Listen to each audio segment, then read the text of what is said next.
I am, of course, Honorable Lord Ivo Blackhawk. I will be in your instructor here.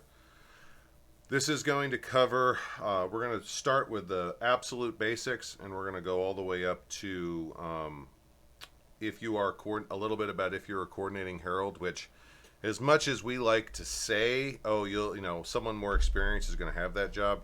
History with an Anstiora has shown that you may get saddled with it out the gate. I won't lie to you. So we're going to give you a little bit of prep in both fields. Let's do a little bit detailed breakdown here, sort of our syllabus. We'll do a little bit of background on me so you understand, who it is who's presenting this, what type of authority I have or don't in your judgment. Site heraldry does have an actual history within, real world history, not just the SCA. So I do want to cover that. I want to give us some grounding and foundation there. There are roles and responsibilities. There are well-established traditions with site heraldry. We are going to go over some of those. And we are going to break this down. We're going to talk about subjects like vocal range, how you should dress, how you should phrase your announcements, how you should organize them. And there are a very few number of tools you should consider if you want to get into site heraldry as any sort of primary basis in your SCA experience. And last but not least, we're going to cover safety. After that, we are going to talk about advocacy. I'll go into more detail on that, but site heraldry is a skill that I am of the opinion needs to be advocated for even when it's not immediately needed. And then, of course, we'll have plenty of time for questions and answers. So, I don't put a huge amount of stock in personal resumes. I'm not trying to make anyone impressed with me per se, but I do feel like where you've been in life says something about you. So if anyone is so inclined, this is what I've done with my life outside the SCA, and this is what I've done with my life inside the SCA. Some of those numbers are a little dated. I first did this class about 4 years ago, so but the I've been around the block, to be blunt about it. This is a culmination. I've been playing for almost a quarter of a century at this point. Now, this of course is written by a Northern Anstioran, 20 plus years of experience. The rules, procedures, traditions, and unwritten stuff may differ where you are, and it may differ between groups. Even living now in Wiesenfeuer, there are some slight differences in how they approach the subject than they did when I was in Moonshadow. Nothing too dramatic and nothing relevant to this class, but you'll notice that. Be aware that very, very few of the items we're going to be talking about here are carved in stone.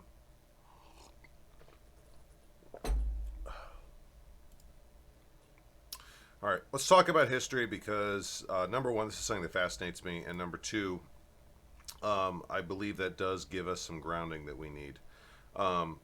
Site heraldry, or whatever you want to call it throughout history, it did go by many names in many languages, comes from the time period before populations were literate. Laws, taxes, declarations, important announcements, all of it had to be passed from the leaders, whether they be a council or a monarch or whatever, to the general public, or they had no teeth. You couldn't collect taxes, you couldn't order people in or out of certain locations without these announcements, and you had to get that out to the masses. And word of mouth, when you have a population that's largely illiterate, word of mouth is the only way to do that. Now, one of the earliest examples we have of this type of public speaking announcing role actually are the Babylonian lawgivers. That column you see the picture of on the side of the screen here, that is called a stele, and it's the Law Code of Hammurabi. Now, if you look, you'll notice that the top or the middle 2/3 or middle 2/4 of that stele are textured. That's not texture. That's actually, I think it's 1/8 of an inch tall Sanskrit writing wrapping all the way around that stone, and there are hundreds upon hundreds of lines of code in there. Now, these stones, these steles, were produced, I don't know exactly how many there were, but there were many throughout the kingdom of Babylon.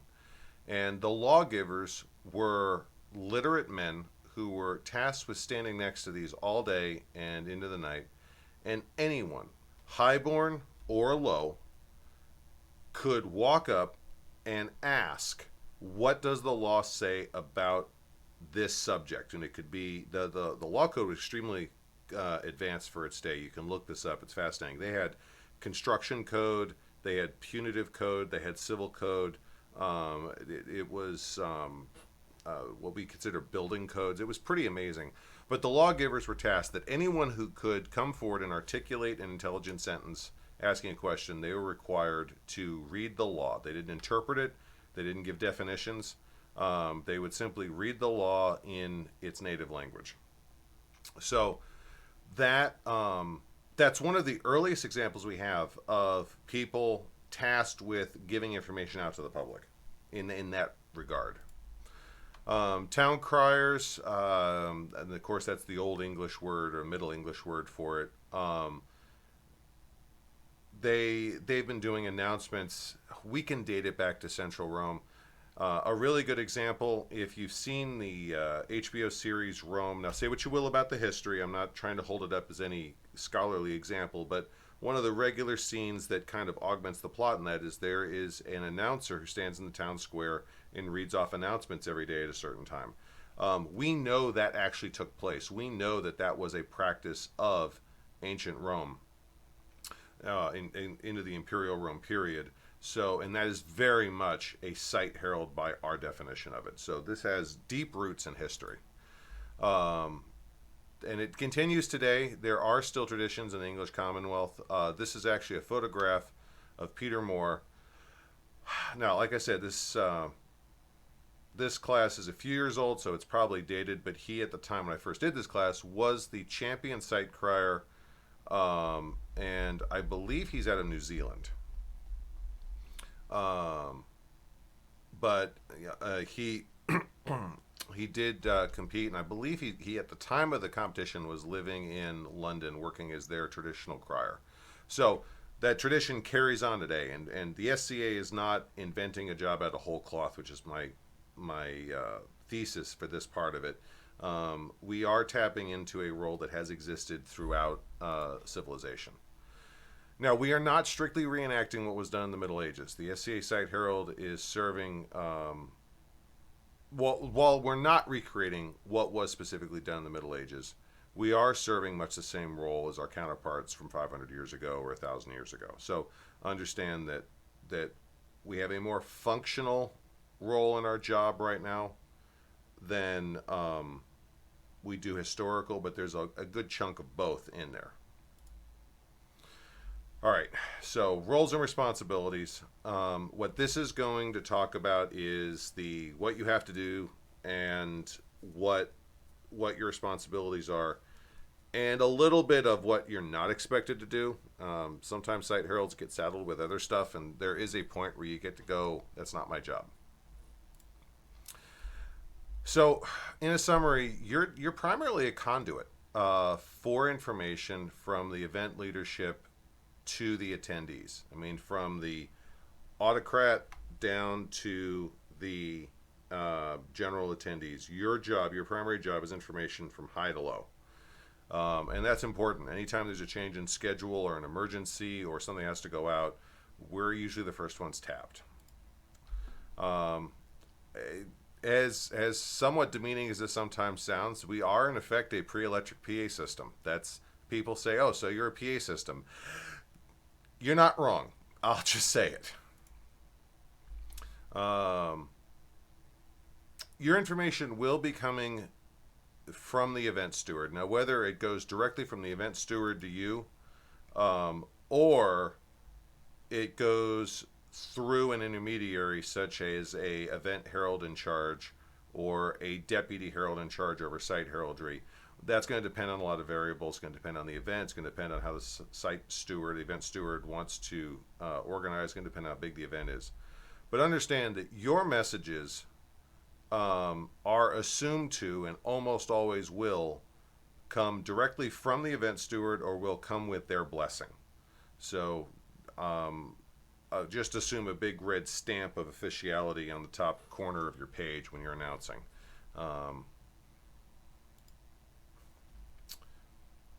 like I said, you may be answering to a deputy. Now, your primary responsibility, like I said, is to get the information from the steward to the event attendees. A much smaller role exists where you may be asked to carry messages back to the event steward. Now, this is a very narrow role. If a random event goer says, can you pass a message to someone else, and they're not the event steward or a noble, I mean, you can say yes. If it's a situation where you know all the parties and you're comfortable running that message, yeah, sure, great. There's nothing against it. But if someone you've never met before asks you to go find someone else you've never met before, and you're in the middle of heralding, you are within, and that will happen for various reasons, and there's no slight or diminishment of anyone, but there are people who feel it's appropriate to ask that question. And has a site herald, especially if you're a new site herald or just a beleaguered and tired one, you can say no, and I encourage you to, because you don't want to put too much on your plate. But in terms of what you should do, if a event steward, or if a activity steward, or a marshal, or someone doing something directly relative or relevant to the event, ask you to pass a message back to the event steward or the event herald in charge or the event deputy herald in charge, if you're asked to run through between official points, if you're a conduit there, then yes, I would personally, now there's no hard and fast rule, there's no set of laws you can go look this up in, but by the traditions that I have practiced and in some cases helped establish, I would consider that within the scope of your role. Now, if someone hands you 3 pages of information and expects you to memorize it, that's outside your scope. If someone wants you to run a message that long, you can tell them they can either offer up the pages and you'll run the letter, or they can run it themselves, because you're not, most of us don't have eidetic memories.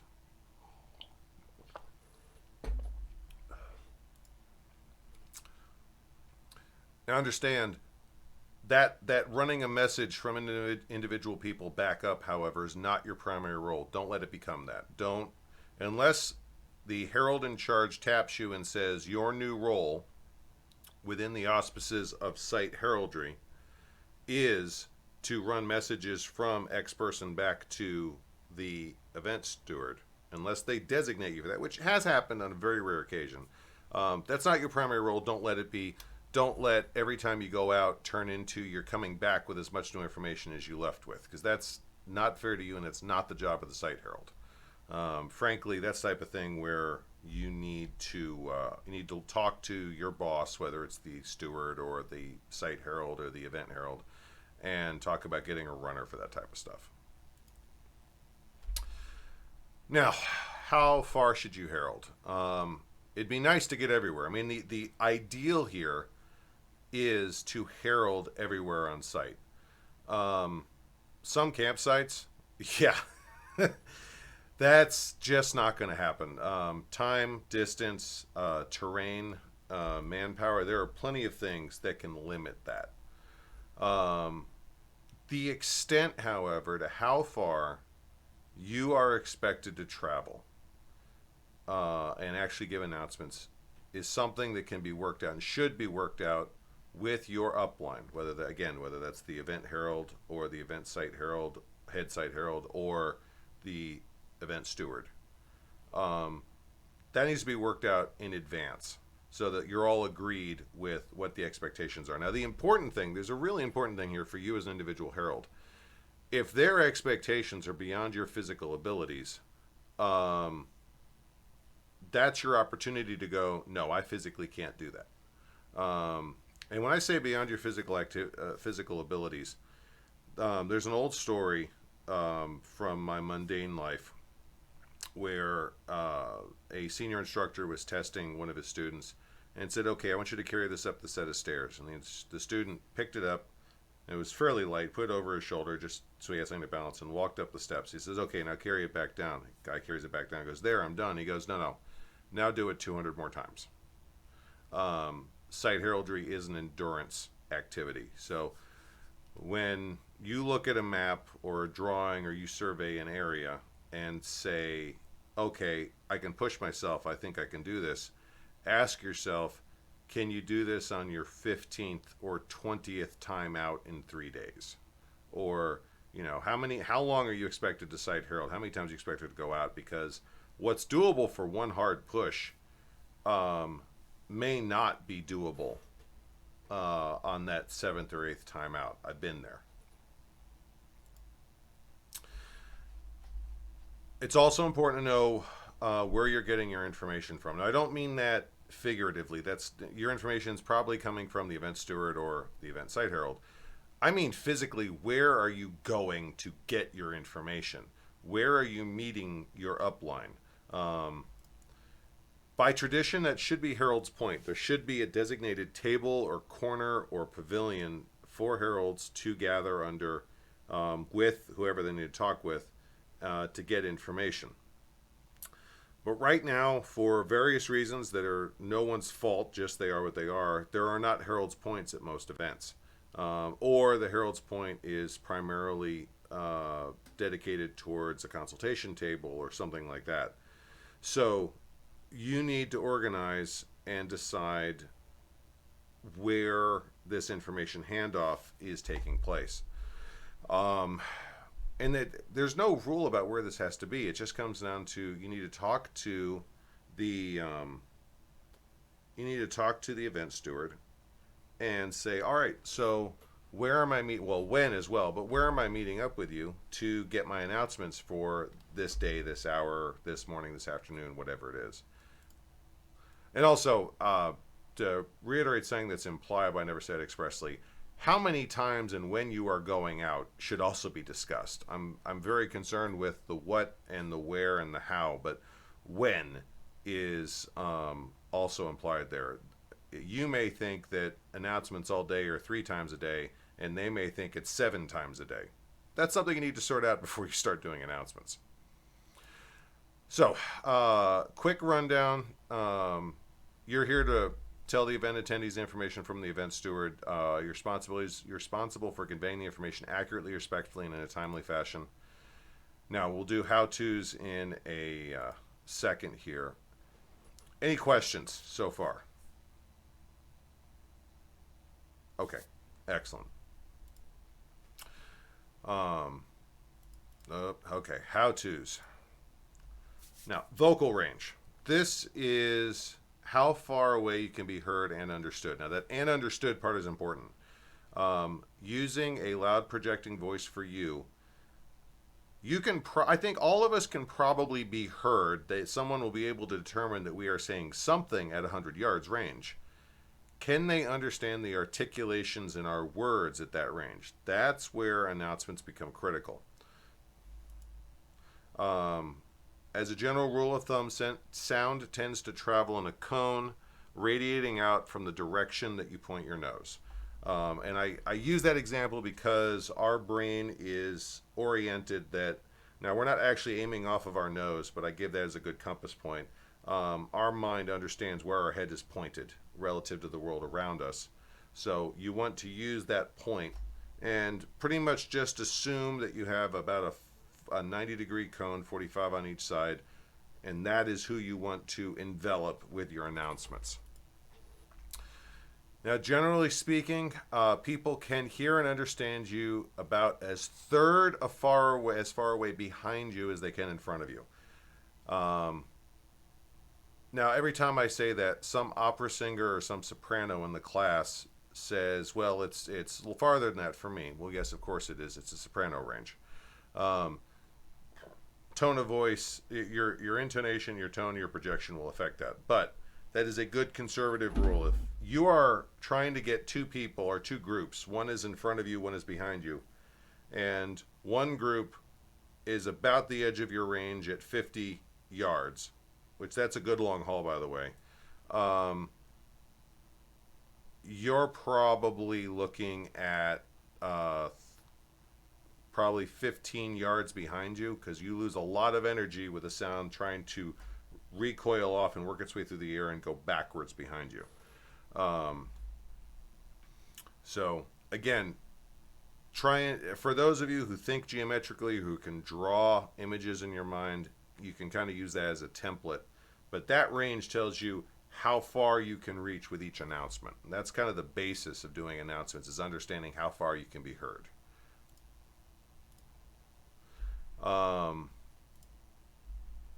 You may have a shorter vocal range. There are probably not too many people. I'm not trying to brag. I'm just saying, as a point of fact, there are not a lot of people in Onsteora who are going to have a range comparable to a 6'2" bass who can put as much raw energy and raw power projection that I put into it. Are there people who can surpass me? Yes, they are. Count Owen is a really good example.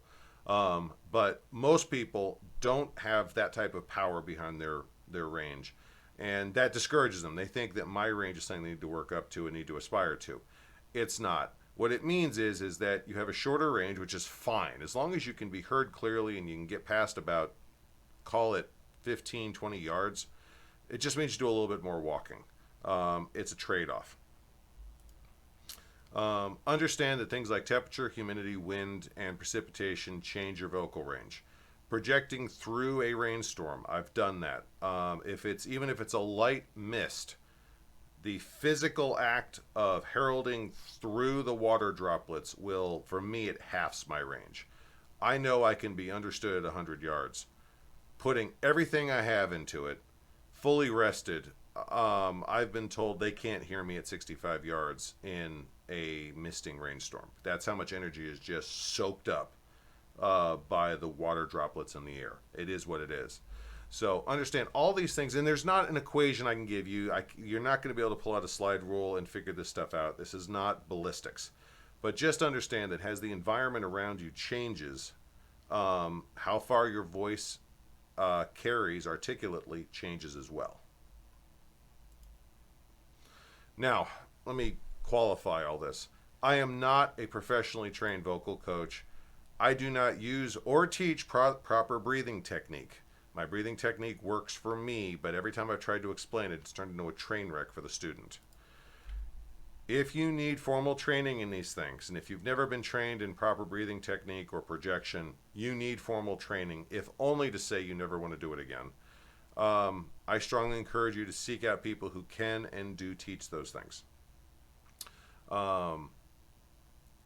And doing 1 or 2 site heralds or heralding for a small event, 2 times on a Saturday, no, you don't need to go and get professional training from a qualified opera singer. But if you're going to go, for example, and site herald Gulf Wars, you're going to want to make sure you know how to breathe properly, how to project properly, or halfway through day 2, you're going to be mute and you're going to be exhausted. And I'm saying that I was the head herald for Gulf Wars for 3 years, and I watched some truly dedicated, hardworking heralds who pushed themselves too hard, and by Tuesday afternoon, they were shot.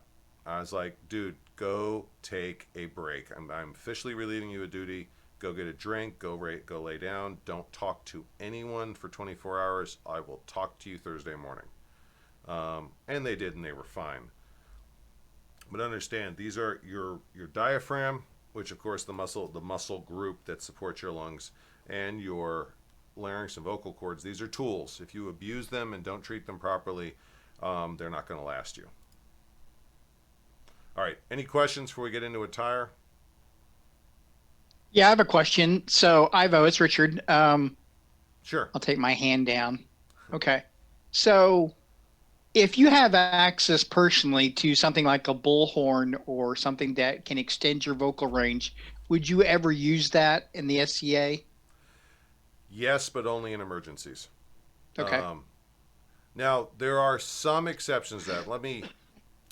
Let me qualify that answer. First of all, if it's any sort of electronic or electrical amplification, only in emergencies, because, and we'll get into this in a minute. You kind of preempted this, but that's okay. You're absolutely fine. Oh, sorry. No, you're fine. You're fine. This is a logical question. That will take people out of the medieval mindset. That is an obtrusively, in my opinion, these are not hard and fast rules. This is my opinion. That is an obtrusively modern item. But you have to balance that against the importance of the information you're giving. Now, if a child is lost, true story, or someone is injured, or there is a ground fire moving towards camp. True story, been there. Yeah, grab the bullhorn, hop in the back of a truck, and ride that dragon through sight, calling the end of the world for all I care. You get the message out. No, that is absolutely valid. But if you are just doing announcements for the tournament is this time, feast is this time, core is this time, unless now here's the other breakover though. If you or your heralds or the group of heralds you're with are in such a position where they will physically injure themselves trying to reach everything by just their, like site is so big, or there are so many people that it will take you hours and you're liable to roll an ankle or something, then okay, then you now have a trade-off where it's like technology is needed to reasonably do that part of the event. I'm not going to issue any hard and fast edict. However, in my mind, you will want to justify grabbing something electronic pretty thoroughly, because there are people who drove a long distance and paid a lot of money to get away from modern society. Mm-hmm. They don't need us reminding them it's out there. Thank you. No problem. Any other Good questions? question. Yes, one observation. Sure. You talked about dissipation due to rain. Uh-huh. The number of bodies that are between you and where you're trying to project also absorb sound because of their clothes, and that's Yes. also a consideration. Yes. I will tell you, if you are ever at an event where the warm body density is enough that that's a factor, congratulations, you've officially arrived. That's it takes a lot of people to really start biting into your vocal range.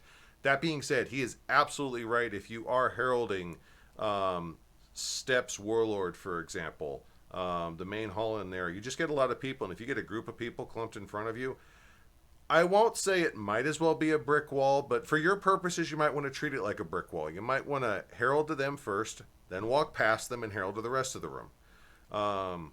Yes, anything other than dead air between you and your target is going to factor into how far your voice will reach. You're absolutely right on that.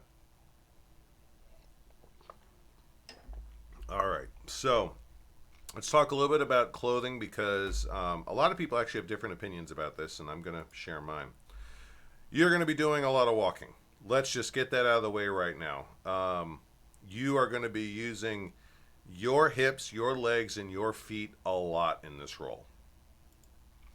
You will very possibly be out in the elements. I say possibly because there is site heraldry at indoor events, which obviously is not going to be out in the elements. But if it's a outdoor event or has an outdoor aspect to it, you're going out there. Let's just get this out of the way right now. If it's raining, guess what? U.S. Postal Service rules apply. You're still going out.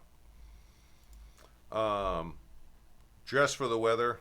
I mean, that's the number one thing. Do not go out underdressed for a cold environment. That's the most immediately dangerous thing you can do. And sunscreen and shade. And that's not a temperature statement. You need shade. If you're going to be outside a large portion of the time in a direct sunlight, you need shade just as much in January as you do in July. And when I say shade, I notice it says on here sunscreen and or shade. You do not have to use sunscreen, and that's not a risky statement. I did all of Gulf Wars at one point with no sunscreen. Why? Because I have a wide-brimmed hat. I had a coif on, which offers a lot of shade down here, and I happen to have a pin which closes this up. I had a little bit of sunburn right here. My sleeves hung low enough that there was a little bit of sunburn on my fingers. It wasn't bad, and I had the slightest bit of red on my cheeks. So I addressed that without using sunscreen. I happen to hate sunscreen. I hate greasy stuff on my skin. But that wasn't because I got lucky. It was because I planned. This hat was custom made with a wider brim than would be the historical average, specifically because I knew I was going to be outside. And I have another hat that's much more durable and much less pretty that I wear for major event heraldry. Again, because I need the shade. Let me emphasize this. Your clothing should be comfortable, and it should be immediately comfortable. Your shoes should be comfortable to wear, period.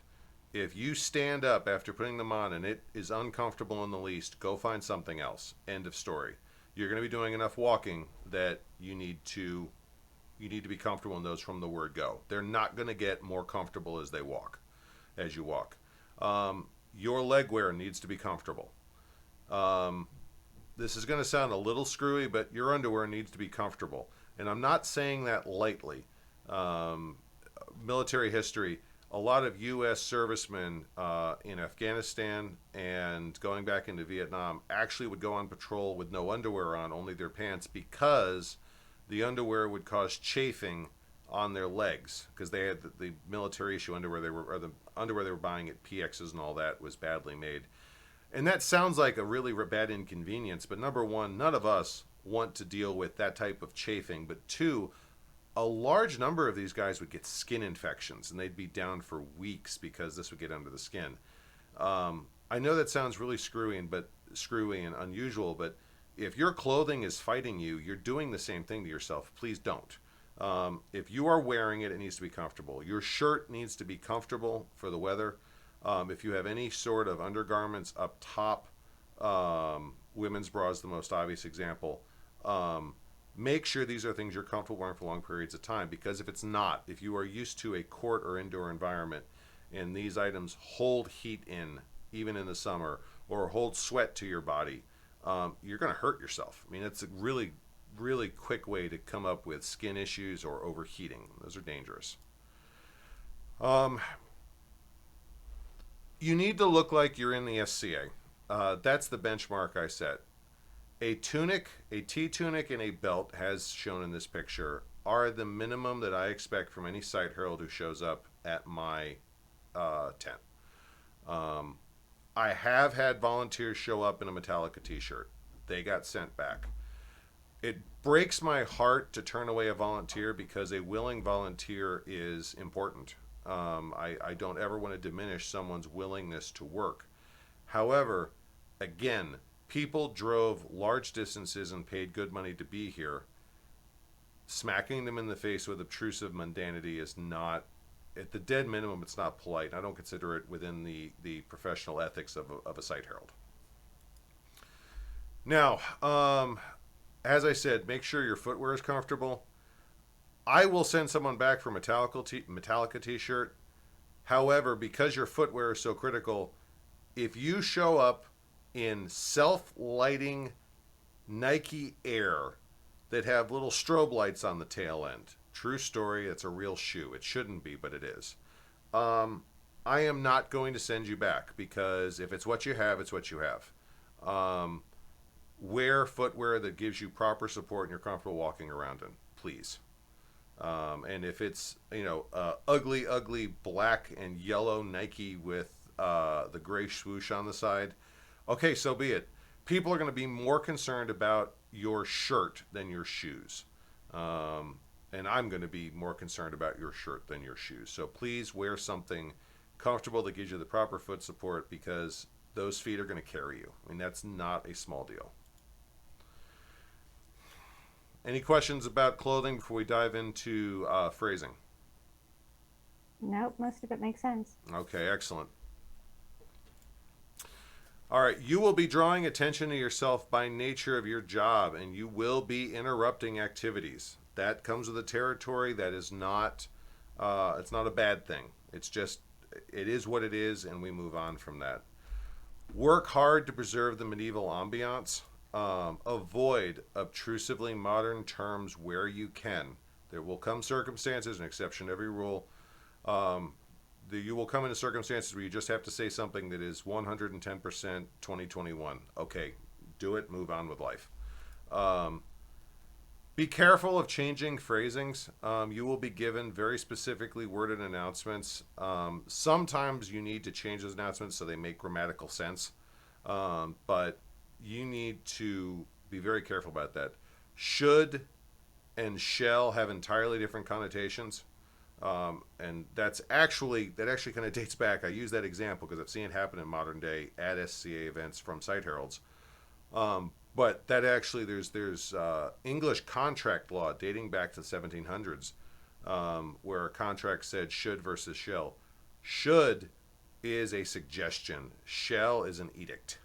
And when you change those words, you change the meaning of the sentence from suggestion to edict or vice versa.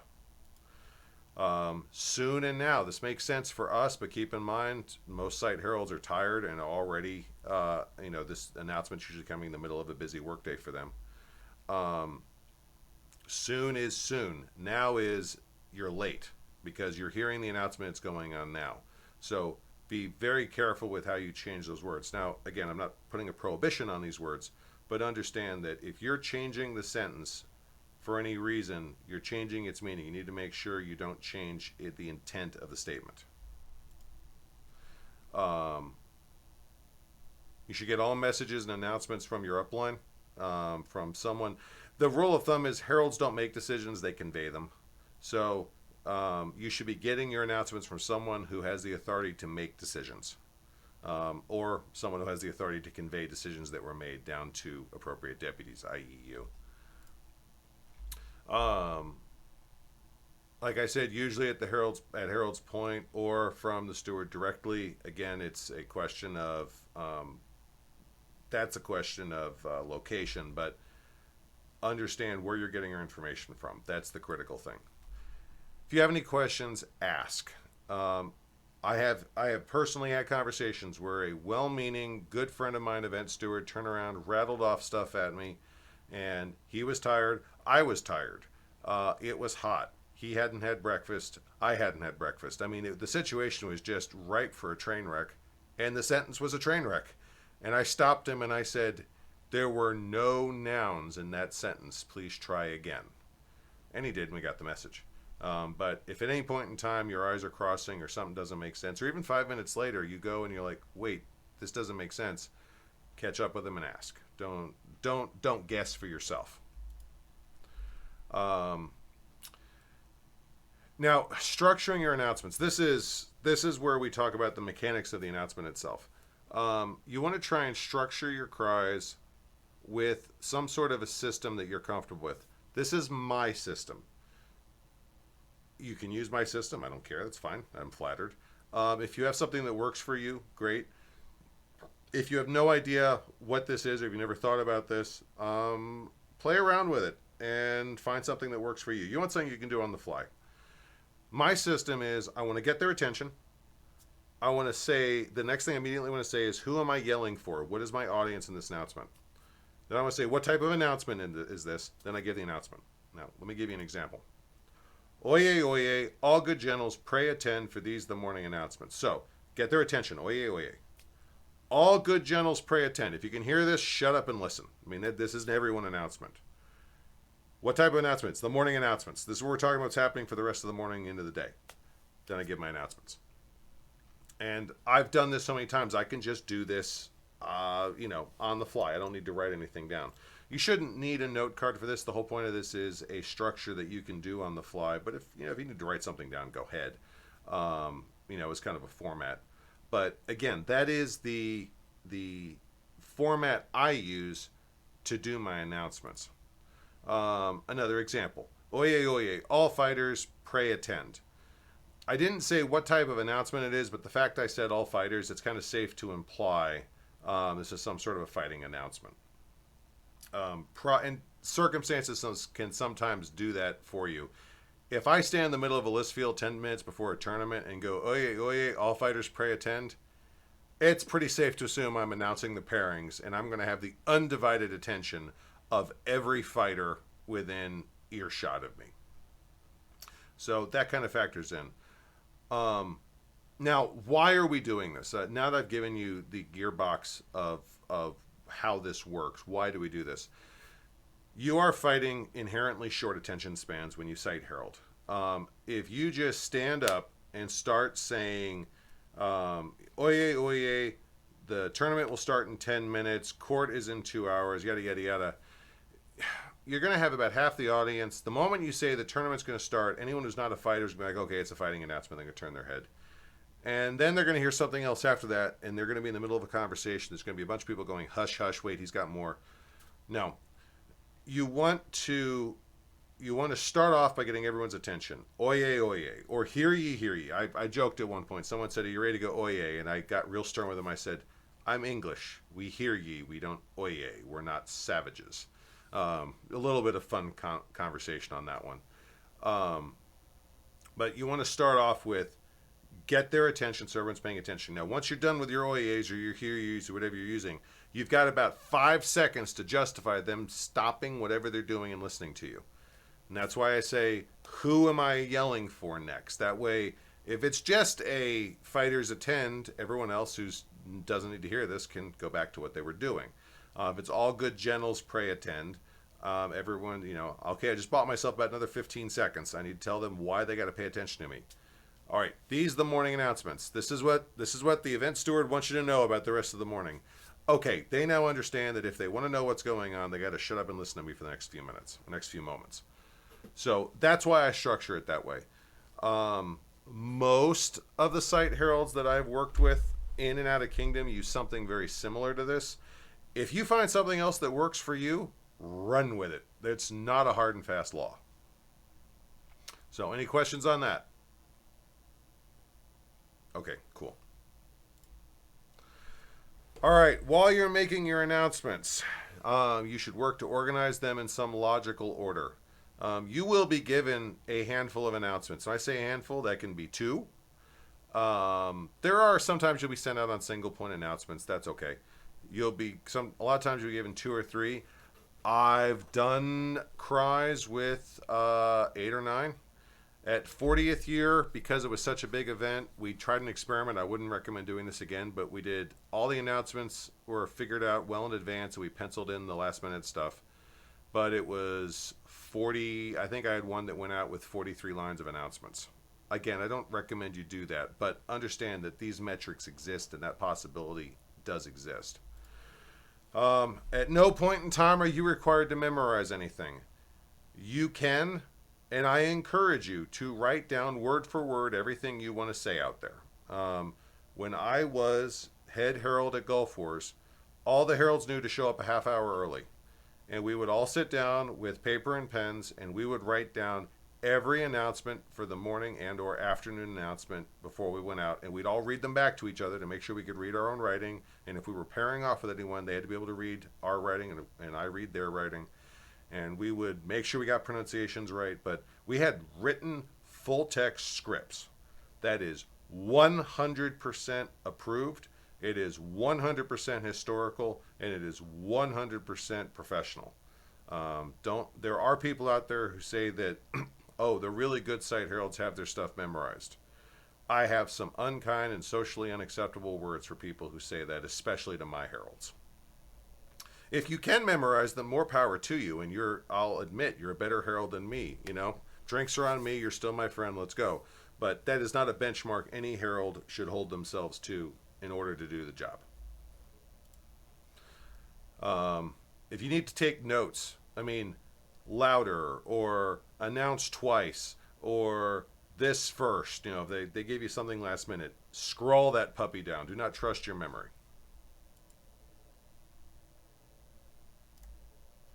Now, orders that you can group things in. Chronological. Pretty straightforward. You're doing your announcements in the order they're happening. Do all the 10 o'clock stuff, then all the 11 o'clock stuff, then the 12 o'clock stuff, and then say lunch, and then you're done with your morning announcements kind of thing.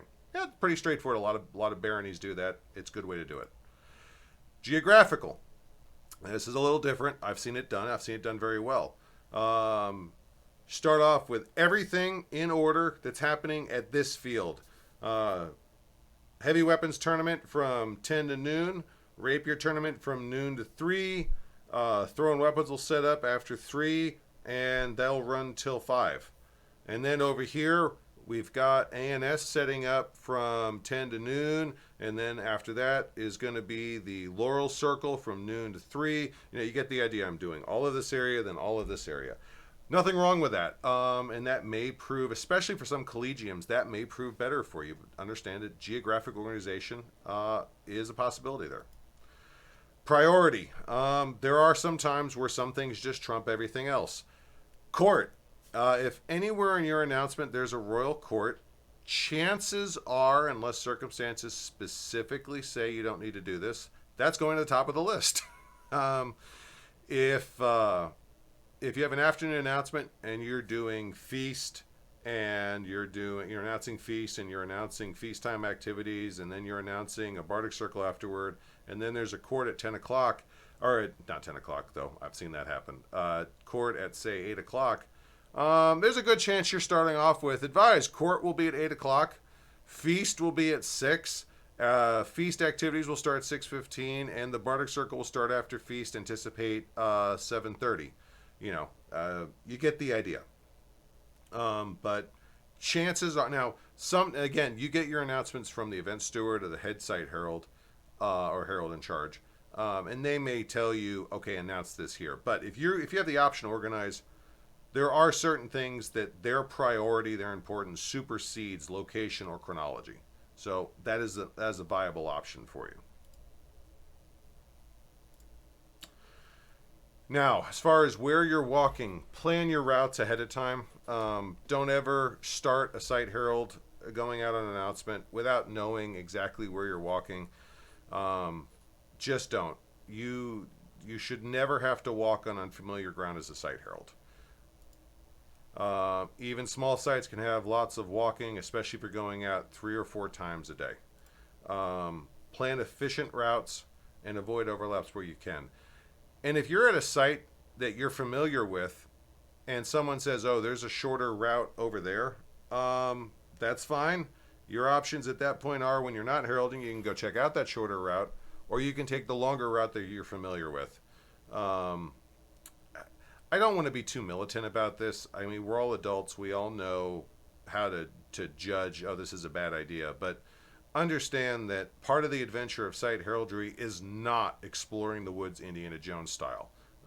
You need to be on well-known ground when you're doing this, partially for your own safety, but partially so that you can better manage how far you have to travel and you understand how much energy it's going to take to cover that path. An unknown path could have unknown obstacles which tire you out or burn you out a lot faster. And as I said, avoid overlaps. Sometimes they happen. Sometimes you're just going to be crisscrossing yourself, but you want to try and minimize those where you can. All right. This is a big part coming up. Any questions so far before we dive into time management? Okay. This is one of the most important things a site herald needs to be aware of. When are your messages needed and how long does it take to deliver them? I want you to consider that question very carefully. It is generally a good idea for announcements to be completed 10 to 15 minutes before they become current. If there is an activity happening at 1 o'clock, you finishing your announcement at 1 o'clock does nothing for that audience because they have no time to implement the information you've given them. You need to give them, in my opinion, a minimum 10 to 15 minutes so that they can go, okay, I got 10 to 15 minutes to go get what I need to do and go to this activity. You need to factor in how long it takes you to deliver the messages and then math backwards. Now we're going to walk through this, and I want to show you how big a deal this is. Example, 3 p.m. announcements. We're going to start with that. This is 3 p.m. in the afternoon. You're not getting up early. It's after lunch, so this is a well-rested part of the day. Well-rested, well-provisioned part of the day. How long will it take me to read through the list once?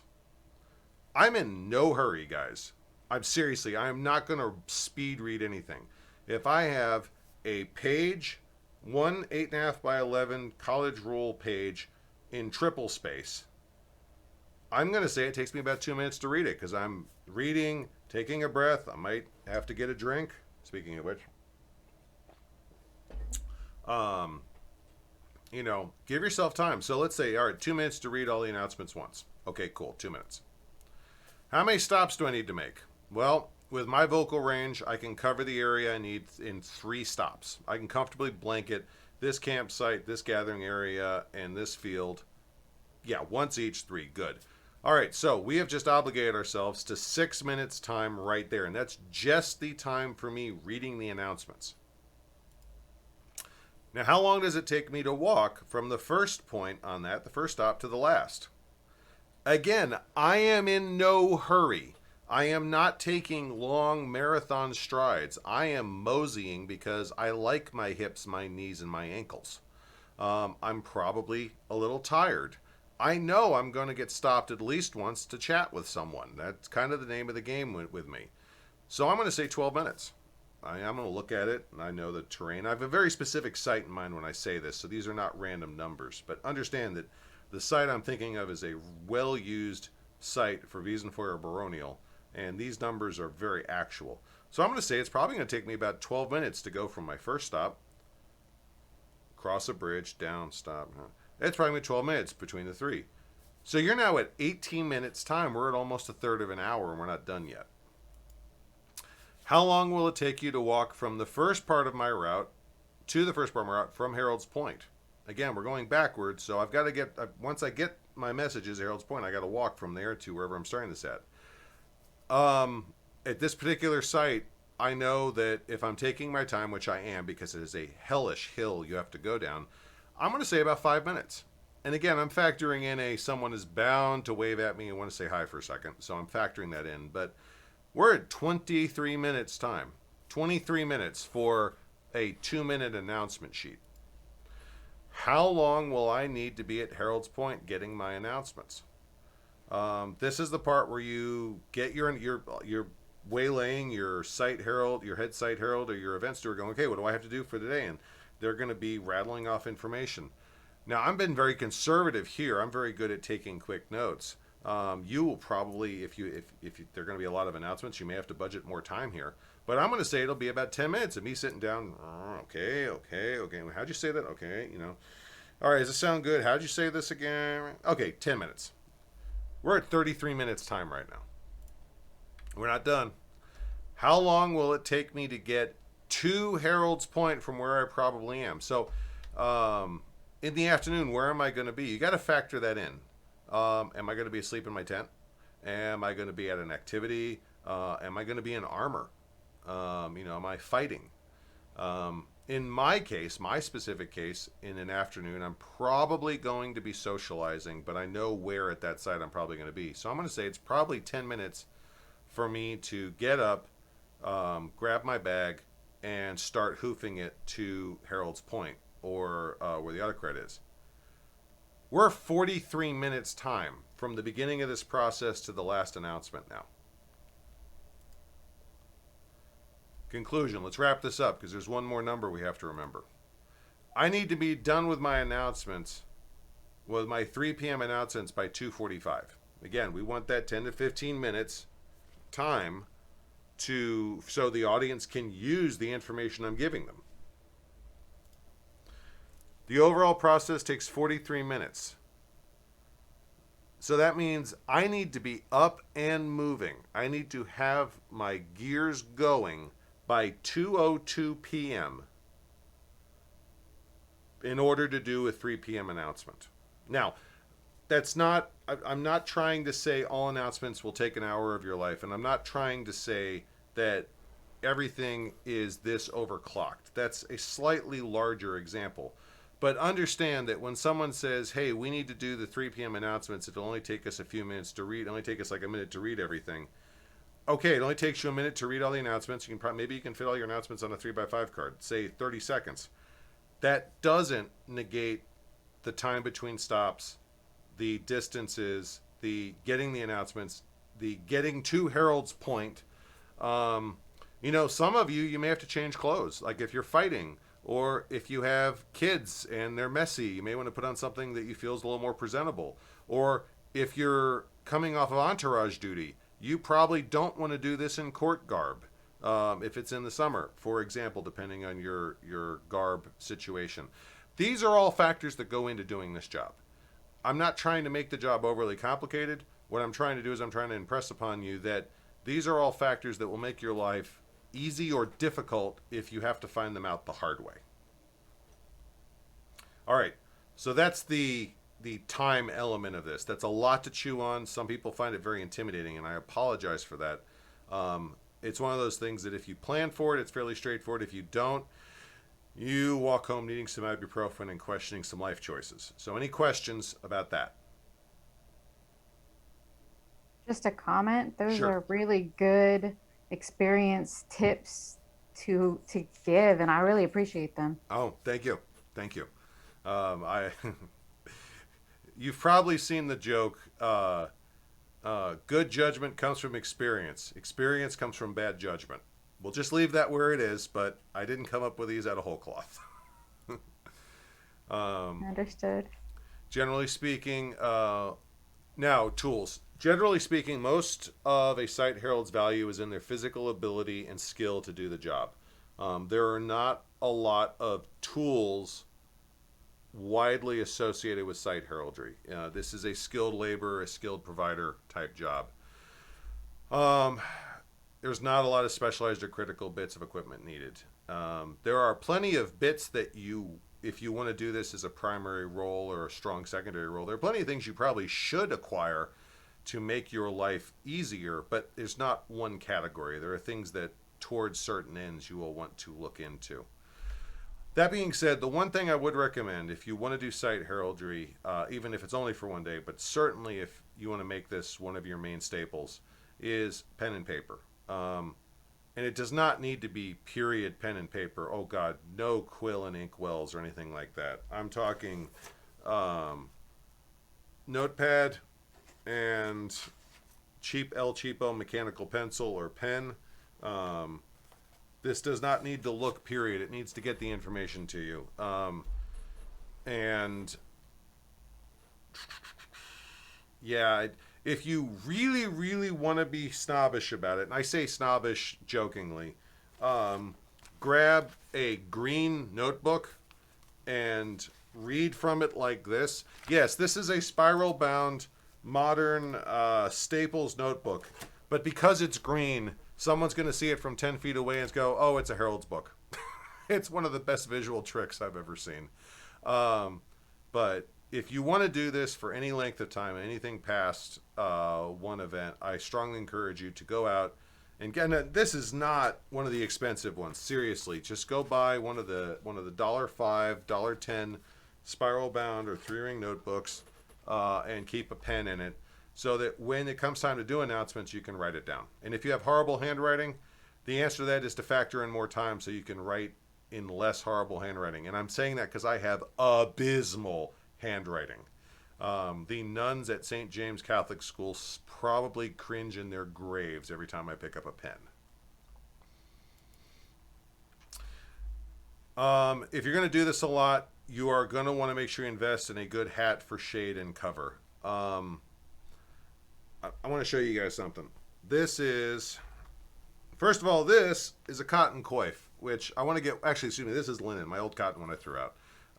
Linen is one of the better investments if you're doing any sort of headgear. This, however, let me switch. I want to give this a wider screen. This is a custom order, custom made, technically it's a muffin top or flat top hat. This brim is 4 times wider than any historical example in my period from my area. There is no Englishman anywhere we have record of who wears a hat with a brim this wide. It does. I looked, I couldn't find one. Did that slow me down in the least from getting this hat? No, and I'll tell you why. There are a couple of reasons why. Number one, I am a cancer survivor. And one of the things I had, I was diagnosed with stage 3 lymphoma, oh God, probably about 9 years ago now, 8 years ago, something like that. I'm clear, by the way, we managed to beat it. But one of the things the doctor told me was that if I get any other types of cancer, one of the things they will have to do is make sure it is not a return of that particular cell type of melanoma, i.e., avoid sun tanning, avoid smoking. I didn't smoke anyway, that wasn't a problem. So the takeaway for me was I cannot even flirt with skin cancer, and I am going out in the sun at every event I go to. So when I found a hat maker, I'm like, how much to do this? So that's not period. I didn't say it was period. I asked how much to do it. Okay, good. So I now have this hat. I have another hat of a similar style with an equally wide brim, and they are specifically to provide shade to me when I am outside. This, plus this, will let me tackle a July clear day sun with no sunscreen, and I will have almost no sunburn. So that is an example of tailoring your garb, your costume, to your job, to your role. All right. Real quick, we're going to do something a little different here. I want to get into this because it is tangentially relevant to us, and it's something I do want you aware of. Now, Voice Herald is a spoken word of the Crown. They're also the voice of the event steward for their event. What is needed when members of the populace are not able to hear the cries of the Voice Herald? And I'm not saying that from you're not loud enough. I'm saying that for people who are hearing impaired, hard of hearing, or deaf, whether that be little d deaf or big D deaf. This is where a silent herald comes in. Silent herald's job is to relay the spoken language to a visual language. Silent herald's role is to act in parallel with voice heralds in all aspects, of course, except speaking. When working with a silent herald, they should stand on either side of the voice herald with enough space to enable them to do their job correctly. Obviously, I forgot to switch. You need to see this screen. Obviously, because you're using your hands, and the nature of most sign languages, but American Sign Language relevant to us, is large hand movements are part of the language. That's how you convey volume in the visual medium. If a voice herald is speaking loudly, so the silent herald should use bigger signs in their gesturing. Now, notice nowhere in here did I say the word interpreting. Understand that the word interpreting carries legal connotations. Most of our silent heralds are not licensed interpreters, and they are in fact translating, but their translations are not up to modern interpreting standards. So we avoid the word interpreter and try to use translation lightly, because that carries its own connotations. We say they are sign heralds working in parallel with us. For certain events, sign heralds will be available, or silent heralds. We are transitioning from silent to sign heralds. This slide dates back to when we were still calling them silent heralds. So you'll hear both used. The appropriate term now on an official level is sign herald. I do want to highlight two stories just to kind of give you an idea of where this comes in. This is Lady Rosma. She was a good friend of mine. She's a good friend of mine, and she was a student at OSU, and she took sign heraldry American Sign Language for her minor study. Her primary degree, I think, was psychology. So this wasn't even something she was officially looking to get into full time. But she came to war, and she agreed to sign herald with us at Gulf Wars. She did an excellent job.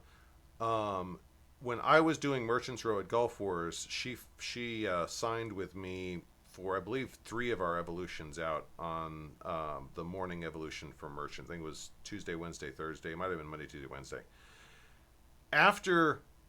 During event site breakdown Saturday, I had someone come up to me and say that their big D deaf, born deaf, culturally deaf cousin was at the event and was overjoyed that when I was doing announcements, there was someone there signing them. And he was evidently over the moon that he could be part of the event at that level by understanding what was going on a little bit better. So that was a very touching moment. And this is someone who is, she took, I believe it was 3 years of American Sign Language, and she practiced a lot. She's not interpreter status. She'll tell you she's not good enough to be an interpreter in the real world.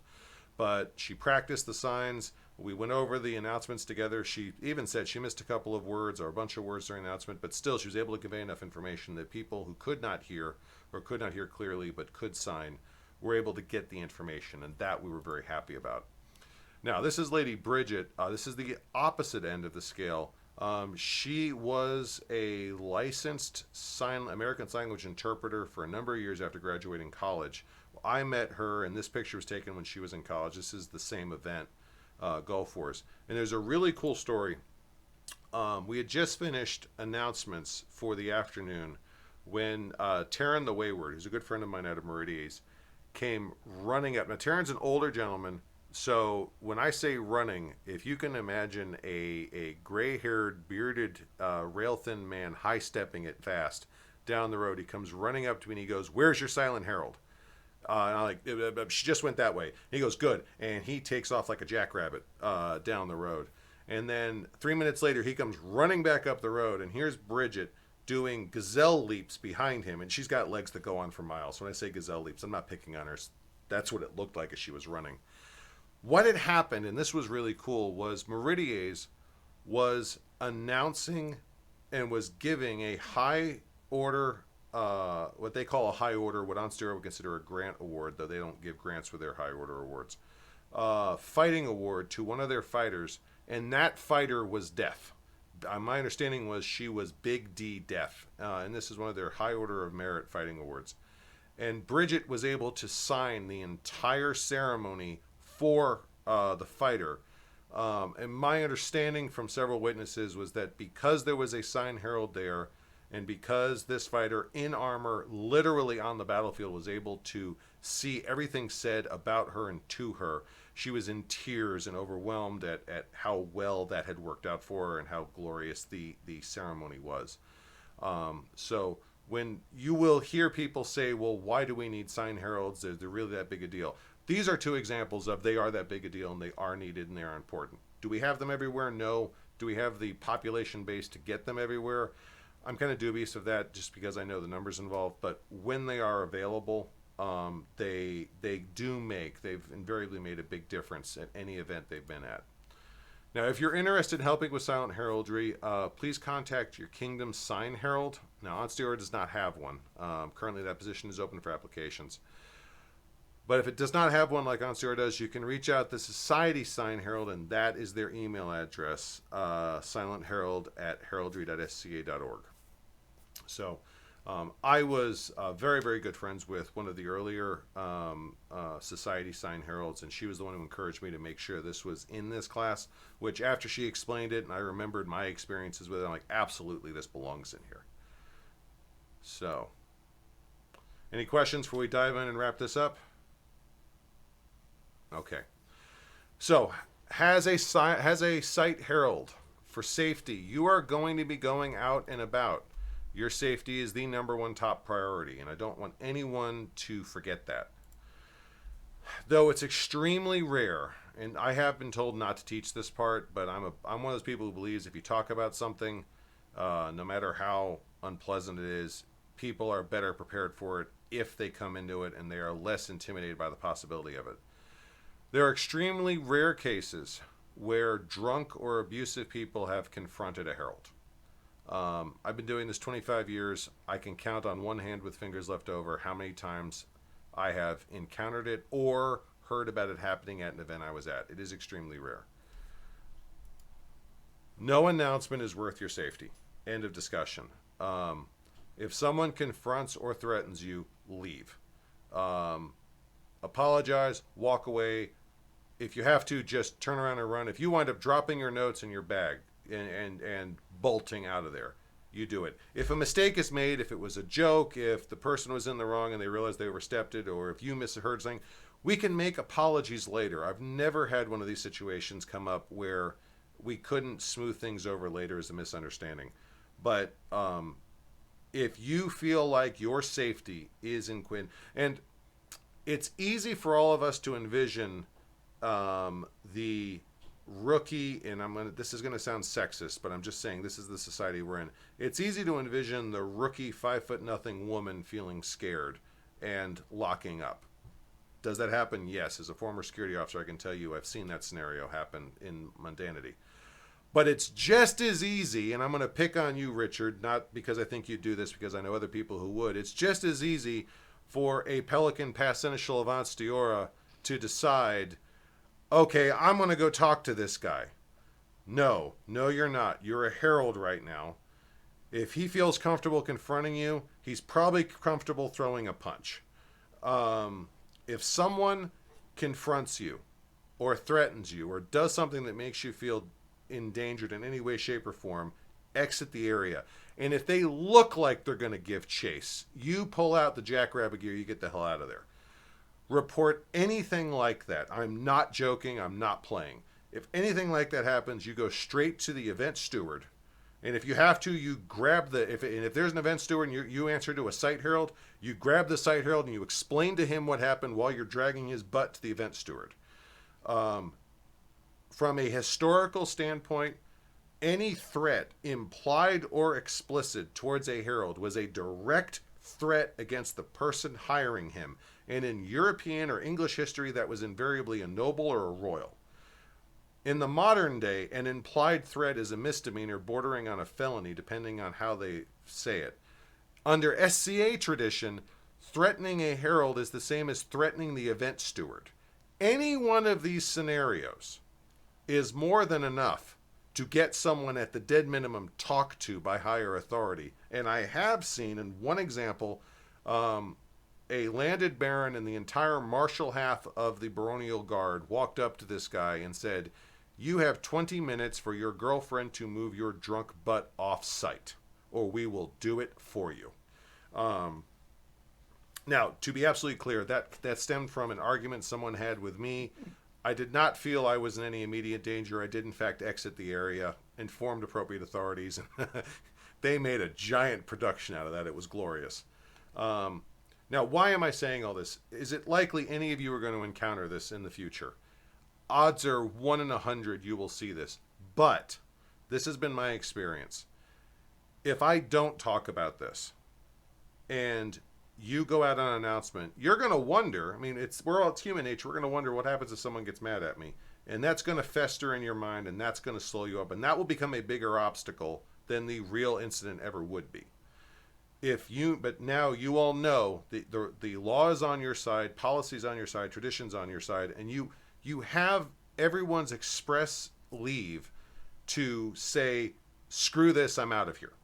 If situation goes south, screw it, get out. And if you're wrong, if you make a mistake, I promise you, after we smooth things over, and I can smooth over almost anything, we're all going to be friends and drinks are still on me after the event. So that's the human confrontation side of it. You will be doing a lot of walking. Now, that's not to say people are the only threat. They're not. You will be doing a lot of walking. Please stay on solid ground and don't risk your footing. Don't walk through puddles unless you can see the bottom of the puddle. Don't try and climb over something that's in the way unless you're absolutely sure you can clear it. I'm not joking. If you try and step over a log on the road and you misjudge it, you can roll an ankle. That may not sound terribly bad until you realize your feet are half of your job. Your voice is the other half. If you can't walk, all of the event, let alone just heraldry, will be handicapped for you. You're going to have a hell of a time going anywhere if you can't walk. Never, ever start a sight cry unless you are absolutely confident you can and will make it back. I know we all say don't use absolutes. I'm not saying you are 100% sure you will make it back. There's room for things to go wrong on any time you walk out the door. But if you look out the door and you look at this path you got to walk and your first thought is not absolute confidence that you're going to make it, you might want to stop and talk with the herald, the head herald or the autocrat, and go, let's talk about this. Now, suppose you're not confident you're going to make it back. First of all, evaluate why. Is it too far? Is it too hot? Is it too cold? Are you feeling tired? And then ask yourself, are these things that you can work around? Do you need another cloak? Do you want someone to walk with you? I send heralds out in pairs all the time. You are not doing the job wrong if you ask for someone to run wingman on you. They don't even have to herald. You may just say, and if you want to kind of pat it and say, hey, I'm a little tired. Can you carry my bag for me and hand me my notes when we stop? That's absolutely okay. Absolutely. As a matter of fact, I'll even go so far to say if you have an energetic teenager who wants to learn sight heraldry, they are a perfect person for that. Because let's face it, unless it is someone like Gita and I paired off, where if she goes down, I can bodily carry her.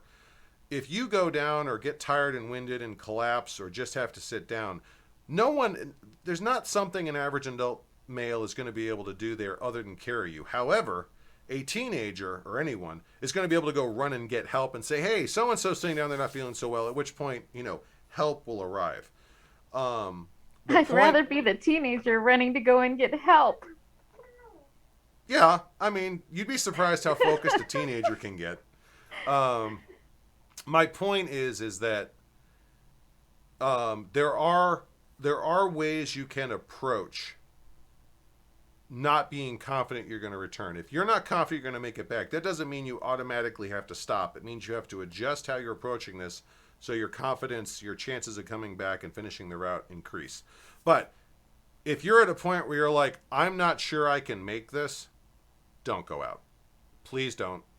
If you're right and if you're wrong and you make it, you're probably going to be too burned out to do anything afterward. If you were worried before, you'll have a reason to be worried afterward. And if you don't make it back, if you get winded and slump, even if it's not a big deal, and if it's just you have to sit down by a tree for 20 minutes to catch your breath, chances are, at the minimum, the announcements don't get out, so you're not doing the job, which means people aren't hearing what they need to hear. Or you're now so tired or burned out, you can't do anything else, and that doesn't help anyone. All right, let's bring things together. And we're going to walk through, and I'm going to do this as a very quick walkthrough. I don't want to drag this out indefinitely, of course. Yes, plenty of time. But I want to bring all this together. You want to site Herald. Where should that start? First of all, what event do you want to site Herald at? You want to call the event steward or email or Facebook the event steward beforehand, a week, 2, 3, 4 weeks beforehand. And you want to say, hey, I'd like to site Herald. Who do I talk to? If you get the chance, coordinate with the event site herald or the event steward, the head site herald or the event steward, over phone or chat or Facebook or email or whatever, a week or two out. Say, hey, I'm going to be in Friday night. I'm going to be pitching camp, so I probably won't be able to help you then, but I'll be up bright and early Saturday morning. This is where you cover a lot of your base questions. Where am I going to meet you at? How many announcements do you want to go out each in the day? Maybe they're like, hey, I really need someone to do a late night announcement on Friday night, at which point you can kind of budget into your time. All right, camp will be set up enough to keep everything dry. I can jump into garb and run out, do an announcement, and then I'll come back and finish pitching camp. You can do all that ahead of time. That's when you should be doing it. Now, if you can't reach anyone, or you don't think about it, or you get waylaid at gate, yeah, that's happened. Hey, we need a site herald, then yeah, you're doing all of this then and there. But ideally, you want to try and have that conversation ahead of time. Once you're on site, if you've never been to the site before, you need to go out and scout site. Probably spend about an hour walking around, getting a feel for, if it's indoors, hallways, bathrooms, stairs, elevators, where the classrooms are, prohibited rooms. Excuse me. A lot of our classes, or a lot of our collegiums are held at churches, and they will block off certain rooms that the church would not want you to go into for personal reasons or security reasons or whatever. Know where those are. For outdoor event sites, no paths, no roads, know where your shade is, know where your shelter is. If it's going to be a cold event, know where your windbreaks are. And I'm not saying you have to go out and do a 4-hour reconnaissance, but one good lap around site will usually tell you most of what you need to know for a first time through. And if you need it, do not hesitate to ask the event steward, hey, can someone give me a quick walk around so I know what you all are talking about? The other thing is I didn't say this before, vocabulary. Is that big building over there the main hall, or the brick building, or is it the commons? I mean, what vocabulary? Because someone could turn to you and say, go to the cook's cabin. There are 8 cabins. Which one's the cook's cabin? Now, if you've ever been to an event up at Will Rogers Boy Scout Camp, there is a cabin which is called the cook's cabin. It actually has the name on the door. But if you've never been there and someone says the cook's cabin, you could wander for a while trying to figure out which cabin's the cook's cabin. So that's something to be factored in. So you're familiar with your site, or as familiar as you can reasonably get. You've arranged out, whether it's last minute or in advance, where you're going to meet people, when you're going out. You want to get dressed ahead of time. You don't want there to be any mad rushes, because mad rushes is when you forget stuff. You meet up. Usually, I like to say, if you don't know the person, I like to include some of the ceremony, a handshake. Make sure you ask how they're doing. These are not polite. These are not there for politeness.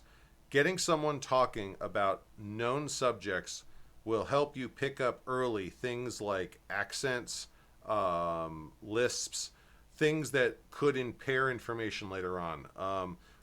Master Robin of Gilwell speaks with a pronounced lisp. There's nothing wrong with that, but I'm used to it. But the first time I spoke with him, there were a couple of words I did not understand. So you want to walk up to someone if you don't know them, and say, "Hey, Site Herald. I just want to get the announcements. By the way, hi, I'm do an announcement. Do a quick how you doing. Get them talking." And that will help calibrate you to their cadence, their style of speech, if they talk fast, if they talk slow. Get the announcements, write everything down. If you have the time, read them back. Say, okay, here's what I wrote down. Does this sound right? And they're probably going to nod. Okay, good. I encourage you to carry a timepiece. Most of us do, in the form of a phone. But if you don't carry your phone with you, I encourage you to carry a timepiece. Figure out when you need to go out. If you're under the gun, get moving. If not, if you have a few minutes, you might want to get a drink. And then start your announcement. Walk out the door. Decide where you want to go first. You will adjust where you stop as you get more familiar with sites, because you'll understand how far you can reach, and you'll be able to mentally factor in weather and distance and how many people. But pick spots where you know you're going to start in advance. Walk up. When you get there, take a minute. Put your feet shoulder width apart. I like to put 1 foot forward. It's more comfortable on my hips. Look around. Take a deep breath. You're not in any rush, seriously. Put your shoulders back a little bit. Take a deep breath. Hold it. Let it out. Take a deep breath. Oye, oye, oye. And drag it out. 2 seconds a word. You don't need to rush this. Do the announcements. Hold the notes up and shoot your mouth over the notes so it's reaching out to the audience. A little bit of a kind of a pompous stance, and we all have a negative connotation of pompous, but that body posture actually helps fill your lungs, brings the rib cage out, helps you get more volume, more breath control, longer endurance on the announcements. Also, it looks official. You're not meekly reading the announcements like a church mouse in a corner. If you look like you know what you're doing, if you look official, people will pay attention to you longer, and you're buying time to get more announcements out. Do each of your announcements, whether it's a 2-point announcement or a 12-point announcement, 12 stops. I've done one where I did 15 stops. Oh boy, that was an endurance. And then when you're done, sometimes you'll want to go check in with the autocrat to let them know you're done. Sometimes you don't, or the event herald, whoever your upline is. But you will have sorted that out ahead of time. Usually they will have heard you, frankly, but sometimes they want you to come back and let you know and let them know you're done. Sometimes for larger events, event heralds will want you to come in and check in so they know you finished and are okay. Sometimes that's a factor. But you will, whatever your wrap up is, you're done. You will want to check in again either before or after. All right, so I say I need to be back here in 2 hours. Is that still the case? And they will confirm or adjust that time. And then you're done. Take some time to take care of yourself. If you need a back rub, go find your spouse and have them work out the kinks in your back. If you need a foot rub, yeah, go find a spouse or significant other, or go find a member of Wolf Star. They'll massage anything. And work on stiff toes if you need it. I'm not joking. I know that sounds like really esoteric, but if you're not used to walking or hoofing it over some of that terrain, take care of yourself. Go get some food. Go get a drink of water. Go use the bathroom when you're done. Give your body a break, especially if you're tired. And then, if you got an hour, go do something else. Go to this class. Go watch the tournament. Go hang out with some friends. Being a site herald doesn't mean you're hook, line, sinker, ball and chain anchored to one spot for the entire event. And then when the next announcements come out, when am I supposed to be back here? Wash, rinse, repeat. Go back and do that. And when you are done, you will have you might have some feedback for the event autocrat. When I say feedback, that at an event is not the time to talk about how we could have done things better. How heraldry could have been done better is usually best done a few days later. If you have anything you want to remember, take notes. But feedback like, hey, the road back there is looking muddy. Might want to make sure people know, your crew knows that they need to put hay on it to keep people from getting stuck there. Or so-and-so was saying they couldn't start their car this morning. You might want to go check on that because I think their car is pretty close to the gate. It may create a choke point. You may want to pass that type of stuff on, anything that the event steward used, because you're going to be out and about. You're probably going to see more of the event than the steward is. You may want to pass the type of stuff in, but at which point you're done. Pat yourself on the back. You've seriously earned it. And go, once you're done with site heraldry, go finish out the event however you want, pack up, go home, and another checkbox in the success column. Now let's talk about advocacy.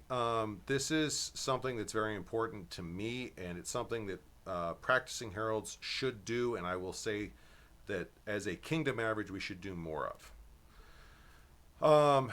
For a number of different reasons, many groups do not plan site heraldry in advance for their events, often leaving the recruitment and organization of site heralds to the last minute, including the day of. I'm not exaggerating. I'm seriously not exaggerating. I have on multiple occasions gotten calls on Thursday night asking me to help organize site heralds at an event that I was originally not going to, starting Friday at noon. I mean, I haven't even had time to take off work at that point, let alone go recruit site heralds. That is a trend right now. It's one now. Obviously, we're in stasis because of COVID, but more events are coming up, so there's no reason to think that trend will not continue unless we act to change it. As a herald, or even just as a populace member, it is your right to politely advocate for voice heraldry at your group's event. You may ask that the herald in charge be named when the steward is named, or soon after. Herald in charge is sometimes not named until the middle of the day Saturday. I'm not exaggerating. If your populace is organizing an event and you feel like, and or you feel like there should be heraldry at the event of any type, you have the right to raise your hand and suggest to your seneschal, to the event steward, or to your landed nobles that they name a event herald now. When either the day that the steward is named, ask the steward to pick a head herald, because that's usually the rights of the steward. They can select their head herald because they have to work with them. Or soon after. If the event's in 6 months and we've just named a steward, they should frankly name a herald within 2 months, in my opinion. That is my opinion. You can ask for sign-up sheets for site heraldry in advance of the event. I know that sounds like a gee whiz, why, no duh, but there are events where, again, they're not talking about recruiting site heralds or list heralds or any voice heralds until well into the morning Saturday. You can ask for, and I believe there should be sign-up sheets for this 2, 3, 4 weeks out. And with the availability online of Google Forms, online sign-up sheets, and emails and social media and so forth communication, there's no functional reason, there's no logistical reason why that cannot be done. You can also ask for classes in needed heraldry to be held.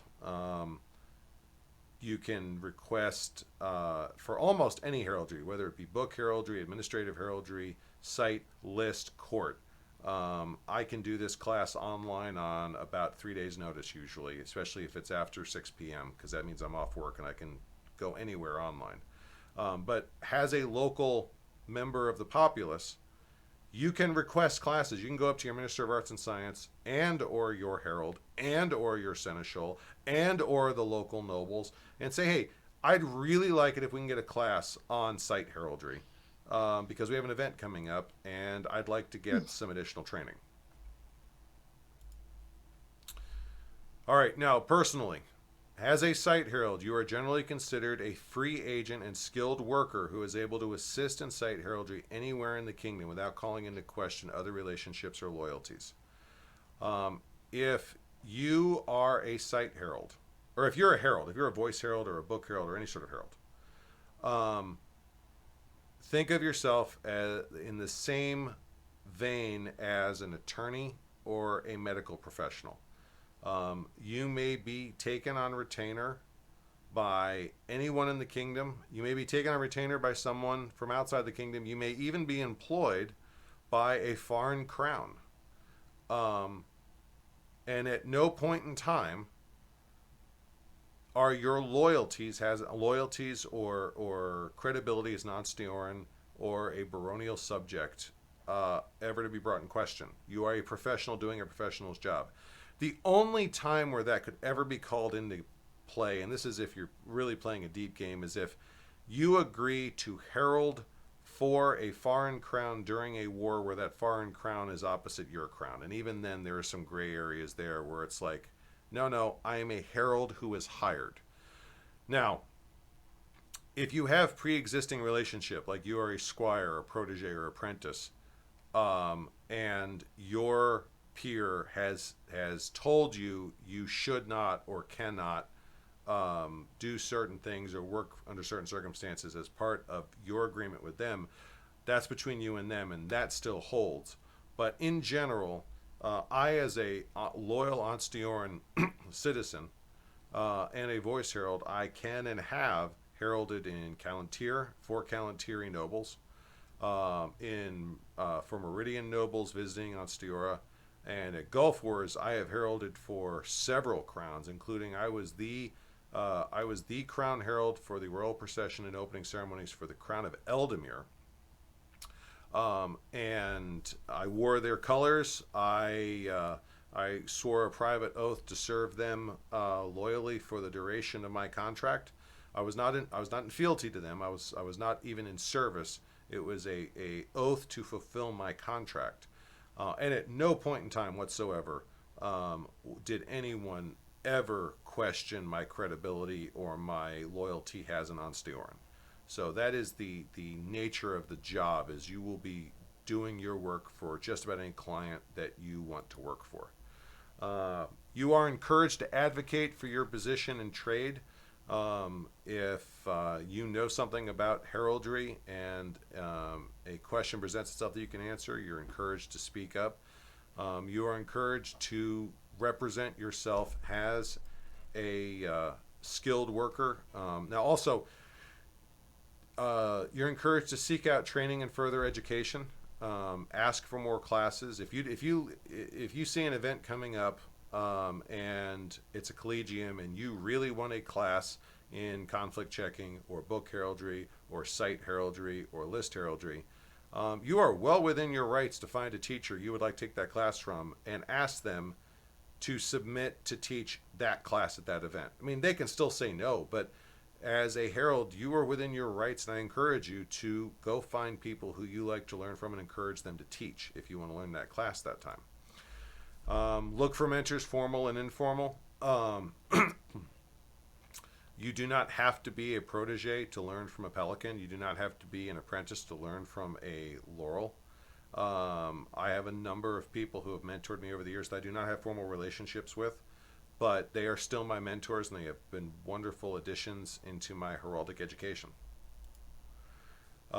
Keep a record of your body of work and represent it like any artisan or martial artist would their own resume. Keep a journal and write down, I cite heralded for this, I list heralded for this, I court heralded for this. And in a few years, you'll be surprised. Just doing 2 or 3 events a year over the course of 3 years, you can put together a pretty formidable resume. And if you start comparing that resume with other people who are keeping their resumes, you're going to find out real quick that it doesn't take an unholy amount of effort to establish yourself as a driving force in your area, as one of the leaders or one of the subject matter experts. And that's not to say the bar is low, That is to say that this is a skill that lends itself well towards those who want to learn and those who are willing to do what it takes to get the job done can make a big impact. Okay, questions and answers. This is we're wrapping it up. Any questions among the students? So one of the things that I always thought was good as a steward for Herald was to actually make a camping map of where people are actually camping at the event, usually Friday night and Saturday morning. Because I always know that while people do camp in areas, there's always one or two groups who camp out in what I would call bumbles. You know what I mean? Yeah. And it can really make the Herald walk for announcements very long. Yep. And I will say right now, assembling that type of map would definitely be under the auspices of the event steward. Right. And if the event steward, and I'm saying that because it's a great idea, by the way. Let me just start with that. Yeah. That's absolutely a wonderful idea, and I think that any Herald worth their salt would benefit from that type of information. But I do want to make sure no one is left with any impression that assembling such a map is under the auspices of the Herald, because that's outside of a Herald's responsibility. Right. Now, if the site Herald if the head Herald raises his hands and says, "Oh, I can do that for us," guess what, idiot? You just absorbed that responsibility. That's right. Yeah. No, you're absolutely right. I think that's an excellent idea. I can't say, outside of Gulf Wars and One Steps Warlord, I can't say that I've ever seen maps used. But if we want to put our heads together and try and make that a trend, I certainly won't object.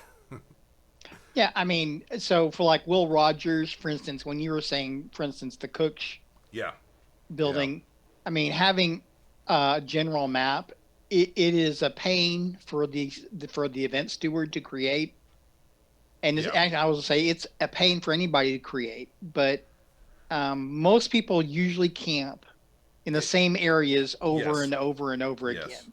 I'm of two minds on that. And it's not that I think either of them are bad. It's just the way I think. Having a map is an excellent resource. Like I said, I think it's a great idea.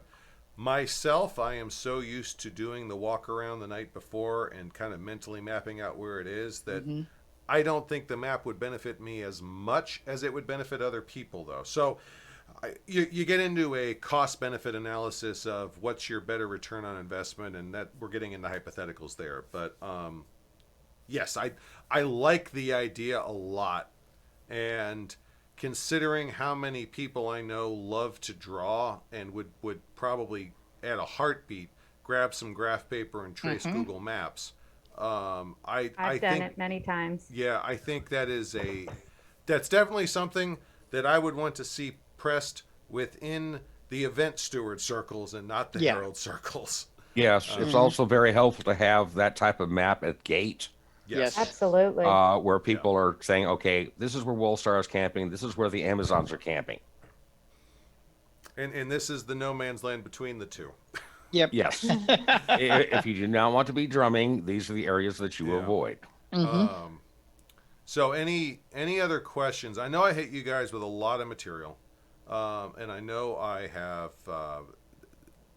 my experience has been you will retain about a quarter of this, just the way the human mind sifts information. Well, so I just want to comment, Ivo. So thank you for picking on me because of being an ex-Kingdom Seneschal on the Pelican. So, because I won't run.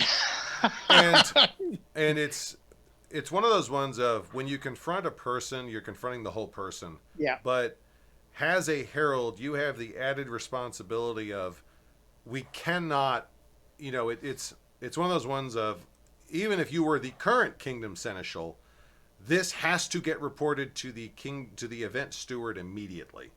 It's one of those, you are not the next link in the chain of command. So if I were ever at an event where the Kingdom Seneschal was site heralding, there would be some drinking involved before this was over. Yes, there would be.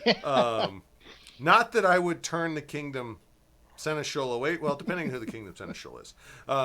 But there is a standpoint of, as much as we want to say, as much as we want to think in our heads that someone would be intimidated or endangered because they are meek or easily threatened or a small stature. The actual truth of the matter is that you can get in just as much trouble with someone who has a very high opinion of their ability to deal with something. I mean, let's face it. Have you ever met Fakan Dupre? Yes. Yeah. Fakan is 6'4". If someone bucked up on him, he'd have to take a half step and he'd probably squash the guy. But has a sight herald, I have told him this, if someone is threatening you, I am not rolling dice that you can take him in a fight. You need to get away from there so that we can overwhelm the situation with the appropriate response so that everyone is safe. And that's not that I doubt your ability to take care of yourself. It's that I doubt your ability to have x-ray vision and see what's on the other side of his cloak or guess if he gets a lucky shot off. So that is the important thing there. And Gita, please understand that none of these comments are sideways jabs at you. I've worked with you plenty of times. I have no doubt your ability to take care of yourself and judge a situation appropriately. In my honest opinion, cooler heads prevail, and in that situation, it's better to get out regardless of what's going on. And you, like you said, you can always figure out how to make amends later on and figure out what. It's just been my opinion. I've been able to hold my own, but I am 5'0", so I completely understand that it's a little easy for people to come up on me and to try to intimidate me. I'd rather not get in the mix. So I'm of the opinion I'd rather just avoid the situation altogether and find a solution later. That's exactly right. And a lot of that also goes to if anyone winds up in event coordinating level, if you're the event herald in charge. If anyone has ever seen me managing heralds, I'm protective of everyone. Am I a little more protective of the 4'6" rookie herald? Yes. I mean, I'll play that card. Yes, I'm protective over the people who are a little bit less physically armored, but I baby everyone and I watch out for everyone. And if anyone, I don't care if you're 4'0" to 7'4", I did meet a herald who was 7'4". Oh my God. They're all my responsibility and they're all under my protection.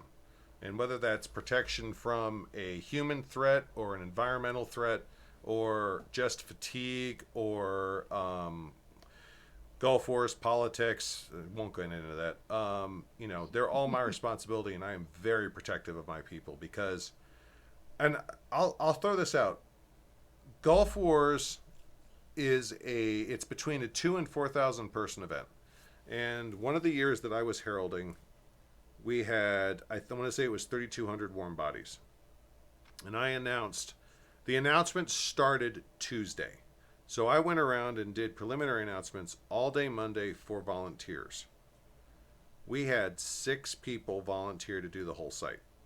Now we were able to do that, and I know them, and they did a great job. But if you do the numbers on that, when you join the rank of site heralds, we're talking about 6 people out of a population of 3,500. So, by definition, for whatever reason, when you volunteer to Site Herald, you are automatically marking yourself as the less than 1% who agreed to show up. And I respect that at a level most people don't appreciate. You're damned right. I'm going to protect and advocate for that group who agreed to show up with every ounce of my being. One thing, Ivo, I didn't know if you touched upon it. I had to step away for a bio break. Sure, no, totally understood. One of the things that when I've done site heraldry, either in the morning, the evening, or especially during the hot day, I have my own little heraldic backpack for me to carry around with me that has water, a snack, or something like that. Now, I didn't know if you mentioned that because I didn't, and I probably kind of should briefly have. did. definitely taking care of yourself and getting something to drink. Right. Right. There are two schools of thought about carrying your stuff with you. I am someone who does not carry a mug with me anymore because my kit is enough that it's starting to look tacky to have a mug on me. I've also had too many mugs drop. Yeah. But you absolutely need to make sure you know where your resources are. Go make friends with the water bearers. I mean, if you're single, go flirt with the water bearers. You'd be. I know a couple of married couples that met via water bearing. But go make friends with the water bearers. Definitely get a swig of something to drink before you go out, but don't drain a whole glass because your bladder is going to be your enemy before that's over. When you're done, go drink until you have to go. Yeah. And then go. So yes, in terms of having a bag of stuff, if you want to get into heraldry as one of your primary charges, as one of your primary skill sets, which I obviously encourage, yes, I absolutely encourage you to assemble a kit to support your needs. I don't, however, want to fall into the trap of suggesting, here is all the things you need to go sight herald, because that will create Right. a barrier. And the only reason I brought it up is because my main bailiwick is I'm an event steward, and I Yeah. keep my own little backpack with me all the time because I never sit down. You know, I'm Yeah. never back at camp, even though there are people who say, "We'll take care of you, we'll feed you." Well, you have to get me back to camp to do Yeah. that, and I'm not Yeah. going to be there. Right. I will point out, and I think everyone knows this intrinsically, but I want to call it forward so that it's in the forefront of your mind while you're thinking about this. A simple messenger bag is number one, period, back to Babylonia. Yeah. We can document the three flap bag or the one flap 3-part bag with a handle all the way back to Babylon. So if you want to build a bag up specifically to support one or two or three functions of yours, go for it. I actually have in mine a insert. It's a cardboard sheet that I have stitched fabric around, and it has pockets on it. Now it's horribly mundane, so it stays in the bag. No one can see it, so my bag serves as a bit of a mundanity cover in that respect. But in there I have my pens, my paper, some forms. I've been doing this long enough. I have forms that I have pre-printed, so if I'm suddenly called to go herald a court, I have a form that says, "Hear ye, this does now open the blank court of blank on blank date, blank year, Anno Societatis, blank." You know, I have that. I have the order of all the officers. I have the Robert's Rules of Order cheat sheet laminated in there. I don't have a mug in there. I used to, but I don't now. Yeah. Water bottles, yes. I don't even do water bottles. Honestly, you don't? honestly, I am someone who believes that if there is not water where I am going, there will be when I get there, because I'm going to make sure, because water bearing is too heavy a part of our culture. If there's not water where I'm going, then maybe I'll probably hide. Now, let me also put this in perspective. I am cognizant of the fact I am almost 400 pounds and I have a high body mass index. So I am not going to dehydrate anywhere near as fast as someone who is short-statured and petite. And I'm not saying that as an excuse. I still watch out for myself. I still hydrate. I just approach getting my water differently than someone who is not carrying 7 3/4 gallons of water on their person naturally. So that is, again, in preparation though, if you want to build up a kit to support your heraldry or your SCA event life, do it. Please do. I do know someone who has 8 bags he carries around. I mean, he takes them to events, and depending on what he's doing, he runs back to his tent and grabs the bag for whatever he's doing. I'm not that obsessive yet, but I'm working on it. All right. Any other questions from the general audience? I have a question. Sure. How often, when you're site heralding, do you get asked directions?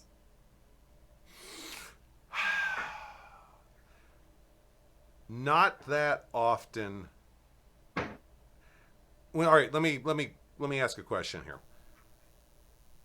How often do I, or let me qualify this. How often do I get asked where a location is? Very Correct. rarely, because most people know the site or have asked someone else before I got there. How often am I asked, what time is it and where is X person or event or activity located?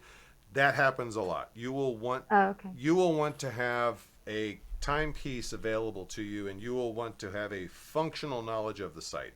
Most of the sites I've heralded so many times, you could blindfold me, spin me around, and I could still point in the right direction and give you instructions.